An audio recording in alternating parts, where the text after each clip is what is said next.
Application of integration. जैसे differentiation में उसका एप्लीकेशन था एओडी, वैसे ही ये आपका एप्लीकेशन ऑफ इंटीग्रेशन है। देख लेते हैं क्या है ये। बहुत ही ध्यान से देखिए, पहले क्वेश्चन को हम लोग पढ़ेंगे, ठीक है, और उसके गिवन चीज़ों को मार्कआउट करेंगे, देन देखेंगे कि कौन सा फॉर्मूला यहाँ पे एप्लीकेबल है।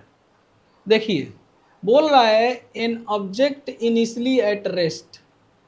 9th क्लास में आपने पढ़ा होगा कि इनिशियल वेलोसिटी को हम लिखते हैं यू से।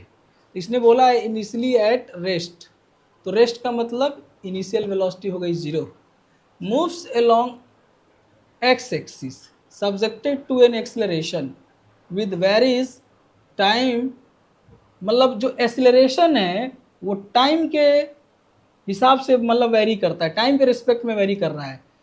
यहाँ पे इक्वेशन भी दे दिया है, तो दिया क्या है अपने को, a as a function of time, तो 2t+5 ये दिया है बच्चों। अपने को क्या दिया है, एक्सेलरेशन जो कि टाइम के रिस्पेक्ट में वेरी कर रहा है, तो उसका इक्वेशन दे रखा है। अपने से मांगा क्या है, इट्स वेलोसिटी आफ्टर 2 सेकेंड, ऐसे लिख लीजिए, वेलोसिटी आफ्टर 2 सेकेंड।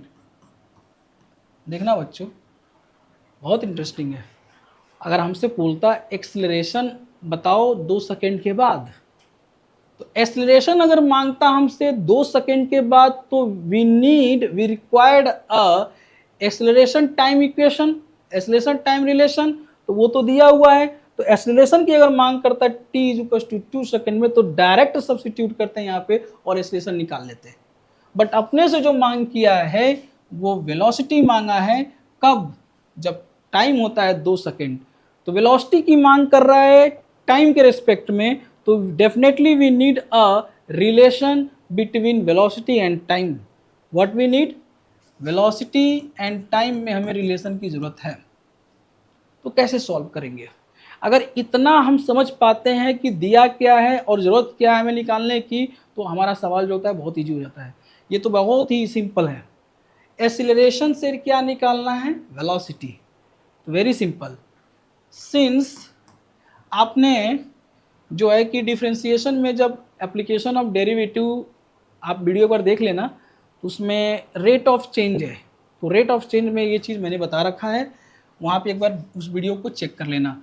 तो दिस ए इज टू होता है dv/dt, this is the A is to dv/dt। हमें क्या चाहिए, वेलोसिटी, तो we can write this one dv is to dt को इधर भेज दीजिए आप, तो ये बन जाएगा a इंटू dt। अब इसका मतलब क्या है बच्चों, इस थोड़े से टाइम इंटरवल में, ये जो टाइम है ना, ये टाइम इंटरवल है, बहुत थोड़ा सा टाइम है, तो बहुत से थोड़े से टाइम इंटरवल में थोड़ा सा चेंज इन वेलोसिटी, थोड़े से टाइम इंटरवल में थोड़ा सा चेंज इन वेलोसिटी, तो पूरा पाने के लिए क्या करना पड़ेगा, समेशन। तो ये बहुत ही छोटी क्वांटिटी का समेशन करना है, तो हम सिग्मा से कर नहीं सकते, तो मतलब छोटी क्वांटिटी का समेशन कैसे किया जाता है, इंटीग्रेशन से। तो इंटीग्रेट कर देंगे दोनों side, integrating both side, integrating both side, integrating both sides we have, ठीक है। सो क्या है, dv का integration is equals to a dt। अब बच्चों जैसे ही आपने डिसाइड कर लिया कि हमें क्या करना है, इंटीग्रेट करना है, ठीक है, सो चेक कर लेना क्या यहाँ पे लिमिट अप्लीकेबल है, क्या lower limit upper limit, yes definitely there is applicable. कहाँ है, क्योंकि यहाँ पे टाइम बोला है इनिशियली, यानी t इक्वल्स टू 0, तो t इक्वल्स टू 0 यहाँ आ जाएगा। जब समय 0 है, तो समय के रिस्पेक्ट में यहाँ इंटीग्रेशन चल रहा है, तो समय की लिमिट यहाँ आएगी, तो समय 0 है, तो ये इंटीग्रेशन चल रहा है वेलोसिटी के रिस्पेक्ट में, सो वेलोसिटी की लिमिट यहाँ आएगी, तो समय 0 है तो रेस्ट में है, इसका मतलब वेलोसिटी 0 है, ठीक है। मांगा क्या है हम लोग से, 2 सेकेंड में, 2 सेकेंड की बात कर रहा है, तो टाइम यहाँ पे क्या आ जाएगा, 2 सेकेंड, ठीक है। तो वेलोसिटी क्या आ जाएगी, v, तो 2 सेकेंड में वेलोसिटी आपका v हो जाएगा। वैसे तो आप चाहें तो पहले v as a function of time कर सकते हैं, फिर टाइम की वैल्यू रखिए, लेकिन अपन डायरेक्ट हम जो टाइम की जब लिमिट पता है तो डायरेक्ट वैल्यू रख करके हम इसको सॉल्व कर रहे हैं, ठीक है। So integration of D V, this is V, lower limit 0, upper limit v, and this is equal to, इस a के जगह पे, a के जगह पे जो अपना इक्वेशन दिया है टाइम का उसको यूज कर लीजिए। तो 2t + 5 with respect to t। So देखिए बच्चों, ये आपका हो जाएगा 2 एज इट इज, और t के ऊपर पावर जो है 1, तो इंटीग्रेट करेंगे तो 2 आ जाएगा पावर, नया पावर डिनोमिनेटर में, प्लस इसके पास t है ही नहीं, पर t के रेस्पेक्ट में इंटीग्रेट होने के बाद से आप इसके पास क्या आ जाएगा, t आ जाएगा, ठीक है। सो लोअर लिमिट 0, अपर लिमिट 2। तो अब ये करना क्या हम लोग को अगले स्टेप में, देखो ये तो कट जाएगा, तो अगले स्टेप में करना क्या है कि ये जो आपका अपर लिमिट है और लोअर लिमिट दोनों ही t की वैल्यू है, तो पहले अपर लिमिट रखिए, अपर लिमिट रखेंगे तो ये हो जाएगा आपका 2² + 5 × 2, मैंने एक बार लिख ले रहा हूँ, ठीक है। जैसे 2-4 बार हम लोग सॉल्व करेंगे, प्रैक्टिस में आ जाएगा, तो डायरेक्ट इसको वैल्यू कैलकुलेट करके लिखेंगे, ठीक है। तो हमने क्या किया, t के जगह पे पहले अपर लिमिट सब्स्टिट्यूट किया, जैसे ही अपर लिमिट हमने सब्स्टिट्यूट किया जस्ट उसके बाद हमने माइनस पुट करना है बिकॉज ऑफ फार्मूला। अब t जहाँ जहाँ है वहाँ वहाँ 0 लिखिए, तो यहाँ पे हो जाएगा 0, ये भी हो जाएगा 0, तो मैंने लगा लिया यहाँ पे 0, दिस इज इक्वल टू, तो कितना हो जाएगा ये 4 + 10 दैट इज इक्वल टू 14, और एक्सीलरेशन की यूनिट होती है मीटर पर सेकेंड स्क्वायर, तो 14 is the right answer, 14 is the right answer, okay. देखना बच्चों ये क्वेश्चन क्या कह रहा है, find the value of x1, ये आपका क्या है x1 है, this is the x1, so that integral y with respect to dx that is with respect to x is equal to 5, और ये लिमिट लगा हुआ है 0 से लेके x1 तक। जरा समझिएगा, शुरुआत में जब इंटीग्रेशन हम लोग शुरू किए हैं तो एरिया अंडर कर्व की जब बात चल रही थी, आप देखिए एरिया अंडर कर्व की जब बात चल रही थी तो ये आपका था एक कर्व और ये आपका x, तो अगर मैं कहूँ ये आपका एक स्ट्रिप है ये, ठीक है ना, ऐसा स्ट्रिप लिया गया था। सो यहाँ पे जो वैल्यू थी वो है x, तो इसके करस्पॉन्डिंग जो फंक्शन होगा, इस कर्व का जो फंक्शन होगा वहाँ पर अगर x लिखेंगे तो वो यहाँ निकल करके आएगा। तो ये है क्या, ये y तो है, यही तो है y। सो y, ये आपका y क्या है, लेंथ, और मल्टीप्लाइड बाई x, तो y मल्टीप्लाइड बाई ये आपका जो ये आपका विड्थ dx, तो y मल्टीप्लाई बाई dx क्या है, एरिया अंडर कर्व, मतलब उसका इंटीग्रेशन, अब ये तो एलिमेंटल एरिया है तो उसका integration complete area under curve हो जाएगा आपका। तो ये है क्या, this is the area under curve. तो अपना कर्व दे रखा है यहाँ से लेके यहाँ तक और यहाँ से लेके यहाँ तक, यह अपना कर्व दे रखा है, तो हम लोग को निकालना क्या है, एरिया अंडर कर्व। तो देखो बच्चों यहाँ से लेके यहाँ तक, अब ये जो फिगर है एक स्टैंडर्ड फिगर बन रहा है जिसका नाम है ट्रापेजियम, तो ट्रापेजियम का जो एरिया होता है half into sum of parallel side into height, sum of parallel side into height. तो इसको मैंने बोला A1, तो मैं इस वाले रीजन को बोलूँगा A2। तो टोटल एरिया आपका कितना हो जाएगा, total area is equal to A1 + A2। जरा ध्यान रखिएगा एक बात का, ये आपका x एक्सिस है, ठीक है, तो इसके ऊपर जो एरिया आने वाला है वो पॉजिटिव होगा और इसके जो बिलो जो एरिया आने वाला है वो आपका नेगेटिव होगा।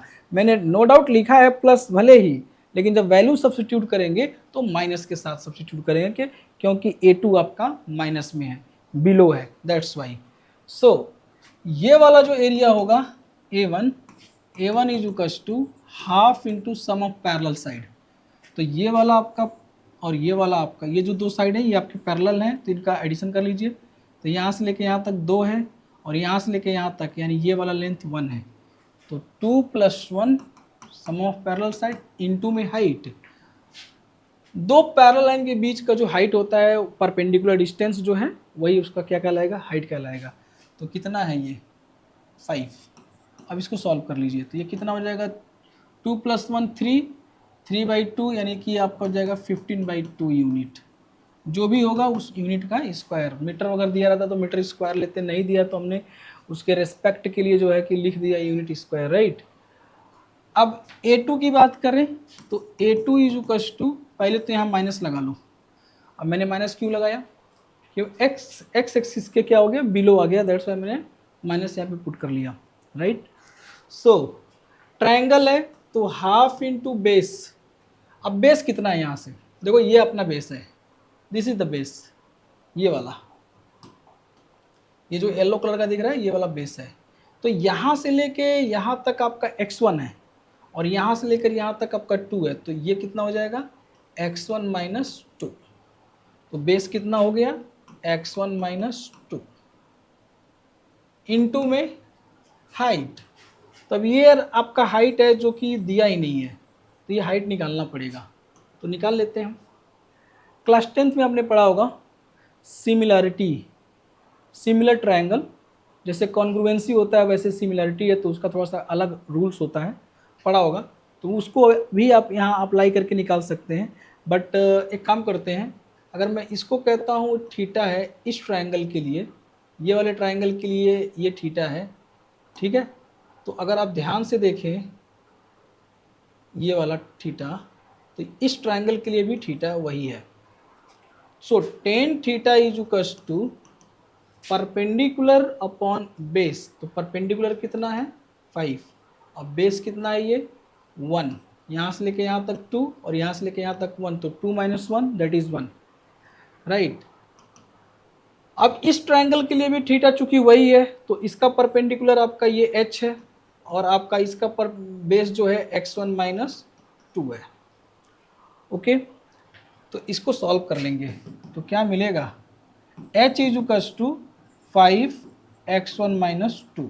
अब ये डेटा हम लोग यहाँ सब्सटीट्यूट कर लेंगे, so we have minus half x1 minus 2 multiplied 5x1 minus 2। So total area is equals to A1 plus A2। तो टोटल एरिया है कितना अपने पास 5, तो इसको यूज कर लेते हैं। और A1 कितना है अपने पास 15/2, तो राइट हियर 15/2। A2 कितना है ये वाला, तो ये माइनस के साथ है तो इसको ज़रूर सब्स्टिट्यूट करिए, तो माइनस ये हो जाएगा आपका 5/2, 5 multiplied by half that is 5/2, और ये आपका x1 minus 2 the whole square. ध्यान से देखो बच्चों, यहाँ से 5 कॉमन आएगा और इसको कैंसिल करेगा, तो 5 1 जा, 5 3 जा, 5 1 जा, तो यहाँ पे बच जा रहा है आपका 1, यहाँ पे बच जा रहा है आपका 1, तो 1 is equals to 3/2 minus x1 minus 2 the whole square by 2। So this implies that, अब ये वाला जो टर्म है ना, ये वाला टर्म इसको इधर ला दो और इसको इधर भेज दो, तो क्या मिलेगा, तो x1 minus 2 the whole square upon 2 is equals to, यहाँ पे तो 3/2 ऑलरेडी है, तो ये वाला जो है इधर जाएगा, तो 3/2 माइनस 1, तो ये आपका हाफ हो जाएगा, 3/2 माइनस 1, तो ये आपका हाफ हो जाएगा, और ये 2 इससे कट जाएगा, तो अपने पास क्या आया, अपने पास आ गया x1 minus 2 is equals to, तो this x1 minus 2 square is equals to 1। So finally we got x1 minus 2 is equals to 1, so we have x1 is equals to 3. So final answer is x1 is equals to 3, right? अगला सवाल देखते हैं।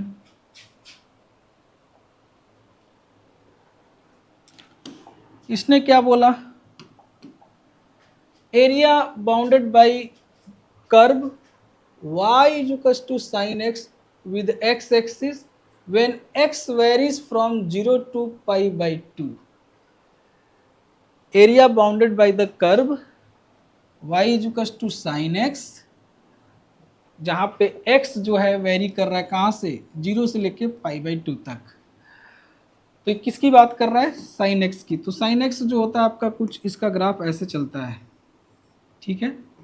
This is x and this one is the sin x, और इसको बोल रहा है y। तो ध्यान से देखो बच्चों, जो आपका x है वो 0 से लेके pi/2 की बात कर रहा है, तो 0 आपका ये है और यहाँ पे आपका पाई बाई टू है, तो पाई बाई टू पे जो साइन एक्स है वो 1 हो जाता है। तो अपने को सिर्फ इतने की बात कर रहा है, 0 से लेके पाई बाई टू, तो यानी कि ये अपना कर्व आपका, यही आपका कर्व है, और कर्व के अंदर जो एरिया है यानी इसकी सिर्फ इतने की बात कर रहा है, सिर्फ और सिर्फ इतने की बात कर रहा है, और यही निकालना है। तो निकाल लेते हैं। एरिया इजुकस टू क्या होता है, area under curve is equals to integral sine x with respect to x, और एक्स वेरी कर रहा है कहाँ से, 0 से लेके पाई बाई टू तक, 0 से लेके पाई बाई टू तक। अब आप कहोगे सर साइन एक्स क्यों लिया आपने, तो कोई भी एरिया आपको निकालना है कर्व के अंदर, जो भी एरिया है, तो उसके लिए एक पतला सा स्ट्रिप लेंगे। तो ये आपका स्ट्रिप ये रहा, ठीक है, this is the strip, this is the strip at distance x। तो इस स्ट्रिप का जो लेंथ होने वाला है दैट इज साइन x, जो भी फंक्शन है, तो फंक्शन ही तो लेंथ हो जाएगा, तो साइन x फंक्शन है, और इसका जो विड्थ है वो है आपका dx। तो this is the sine x और dx। पूरा एरिया पाने के लिए हम लोग क्या करेंगे, इंटीग्रेट कर लेंगे, ठीक है। तो आप डायरेक्ट याद कर लो ना, कोई भी फंक्शन का एरिया तो वो हो जाएगा F X with respect to x, और यहाँ पे लिमिट x1, यहाँ पे लिमिट x2, ये डायरेक्ट याद कर लो। तो यूँ समझ लो कि हमने क्या किया, एफ एक्स के जगह पे साइन एक्स रख दिया, और यहाँ x1 की जगह पे 0 और x2 की जगह पे पाई बाई टू। अब लोअर लिमिट अपर लिमिट रख के इसको हम सॉल्व कर लेंगे। So area is equals to integration of sine X, it is minus cos X, lower limit 0 upper limit pi by two. अब माइनस को बाहर निकाल लो, ये जो माइनस है वो कांस्टेंट है, उसको हमने क्या किया, बाहर निकाल लिया। अब x के जगह पे क्या करेंगे, अपर लिमिट रखेंगे, तो ये बन जाएगा आपका cos पाई बाई टू। जैसे ही आपने अपर लिमिट रखा, जस्ट बाद उसके आप माइनस साइन पुटअप करेंगे, because it comes from rules, definite integration का जो भी रूल्स है वहाँ से आता है, तो उसको रख लेंगे। अब हम लोग x के जगह पे क्या करेंगे, जो कि लोअर लिमिट है वो 0 रख लेंगे। अब इसको सॉल्व कर लेंगे। So we have minus cos pi by two, यानी कॉस 90 ये हो जाता है 0, और माइनस कॉस 0 ये होता है 1। So final answer is 1 unit. So correct answer is 1, correct answer is 1। अगला सवाल देखते हैं। देखना बच्चों, ये बड़ा इंटरेस्टिंग है। कभी कभी हमें न्यूमेरिकल सॉल्व करते टाइम इस तरह के भी इंटीग्रेशन की ज़रूरत पड़ती है, तो थोड़ा सा ध्यान से देखेंगे ये है क्या।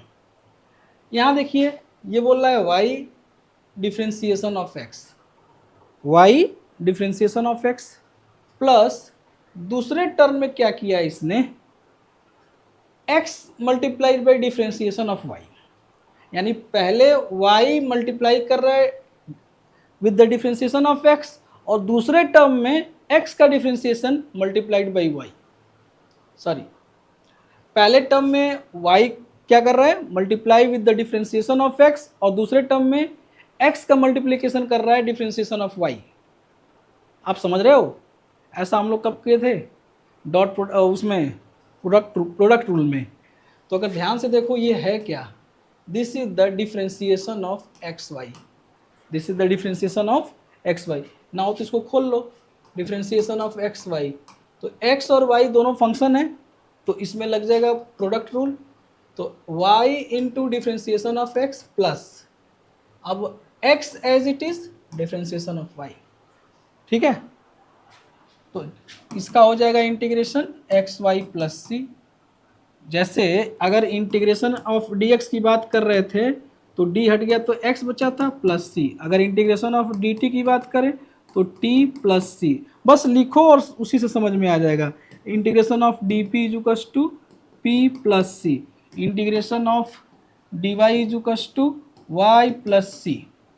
तो इसी तरह से differentiation of this box is equals integration of this box, तो d को हम लोग क्या कर रहे हैं, ड्रॉप करेंगे तो बच जाएगा आपका एक्स वाई एंड प्लस में c, राइट।